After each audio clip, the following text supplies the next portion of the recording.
Kumusta mga brad? Isang buwan nga po makalipas simula nung nilabas ni Suzuki ang kanilang Bergman 150. Napangtapat nga po nila sa PCX, NMAX, Aerox at iba pa. Pero mapahanggang ngayon nga po mukhang wala pa tayong nakikita na Suzuki Bergman 150 sa kalsada. Unlike nga po sa PCX, NMAX at Aerox na sobrang dami nga po sa kalsada. Mukhang totoo nga talaga yung sinasabi ng karamihan na overpriced daw. Sa presyo kasing 165,000 pesos, mukhang doon sila papunta sa ibang direksyon. Kahit po kasi si Suzuki yung naglabas sa kanya, marami pa rin talaga yung duda. Yes po, duda sa quality niya. Ito po kasi ay isang Chinese brand na nirebrand lang ni Suzuki. May partnership kasi sila ni Hauji, kaya ganun. Pagdating nga po sa features niya, kargado naman talaga. Naka dual channel ABS, may traction control system, naka TFT display, smartphone connectivity, naka keyless, naka full LED lighting. Halos nga po lahat ng hinanap mo sa isang motor nandyan sa kanya. Pero mukhang hindi pa nga rin po sapat para sa mga tao, hindi pa rin sila kumbinsido. Yung makina po kasi nito ay 149cc, 4-stroke single cylinder, single overhead cam with 2 valves. Yes po, doon nga po siya unang sumablay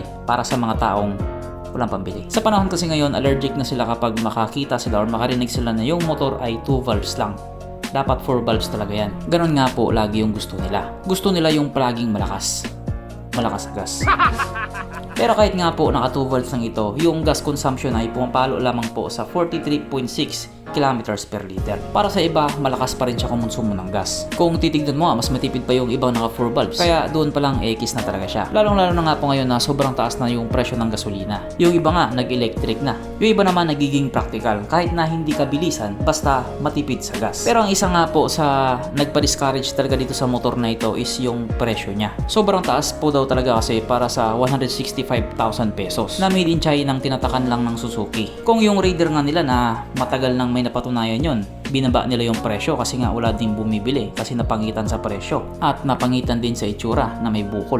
Ito pa kayang made in China na talaga. Hindi naman po sa pinapangunahan natin sila, pero mukhang doon talaga papunta yan. Kahit nga siguro ilagay nating 150,000 pesos, mukhang mag-aalangan pa rin yung iba. Ikaw Brad, kung ikaw ang tatanungin, magkano lang ba dapat yung karapat-dapat na presyo dito sa kanilang Suzuki Bergman 150 Kuno? Kung ano man yung sagot nyo, i-comment nyo na lang sa baba. Okay, bye.